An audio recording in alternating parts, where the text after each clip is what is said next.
Hello అండి.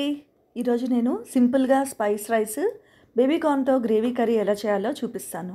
Baby కార్న్‌ని చిన్న పీసెస్‌గా కట్ చేసుకొని, బాయిల్ చేసుకొని పక్కన పెట్టుకోవాలి. గ్రేవీ ప్రిపేర్ చేయడం కోసం cashews, onions, tomatoes, ginger garlic paste, chilli powder, coriander powder, కొన్ని స్పైసెస్, కొంచెం వాటర్ యాడ్ చేసుకొని మెత్తగా గ్రైండ్ చేసుకోవాలి. ఒక ప్యాన్లో ఆయిల్ వేడి చేసి బే లీఫ్, మనం గ్రైండ్ చేసి పెట్టుకున్న మసాలా వేసి పచ్చివాసన పోయినంత వరకు కుక్ చేయాలి. తర్వాత అందులో ఉప్పు, పసుపు, బాయిల్ చేసి పెట్టుకున్న బేబీ కార్న్, ఫ్రెష్ కొరియాండర్ వేసి బాగా కలిపి గ్రేవీకి సరిపడా వాటర్ వేసుకొని మూత పెట్టేసి 5 మినిట్స్ మగ్గనివ్వాలి. తర్వాత అందులో ఫ్రెష్ క్రీము, కొద్దిగా కసూరి మేతి వేసి బాగా కలిపి మూత పెట్టి ఆయిల్ అడ్జస్ట్ చేరినంత వరకు ఈ గ్రేవీ కర్రీని మగ్గనివ్వాలి. అంతే అండి. ఇది చేయడం చాలా ఈజీ. రోటీస్లోకే కాదు, రైస్ ఐటమ్స్లోకి కూడా చాలా బాగుంటుంది.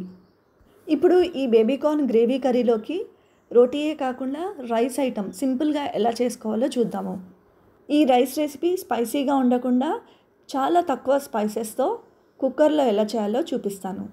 కుక్కర్లో నెయ్యి వేడి చేసి మనం ఏవైతే స్పైసెస్ వేసుకోవాలనుకున్నామో అవి గ్రీన్ చిల్లీస్ వేసి, అల్లం వెల్లుల్లి కూడా వేసి కొద్దిగా ఫ్రై చేసి, పుదీనా, కొత్తిమీర కూడా వేసి బాగా కలిపి కడిగి నానబెట్టుకున్న బియ్యంని కూడా వేసి 2 మినిట్స్ ఫ్రై చేసి బియ్యంకి సరిపడా నీళ్లు వేసుకొని ఉప్పు, అన్నం పొడి పొడిగా ఉండడానికి ఒక నిమ్మకాయ రసం వేసుకొని ఒకసారి కలిపి మూత పెట్టేసి 2 విజిల్స్ వచ్చినంత వరకు ఉడికించుకోవాలి.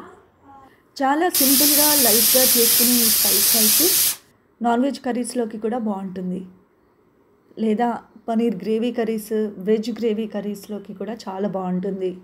మీరందరూ ఇది తప్పకుండా ట్రై చేయండి.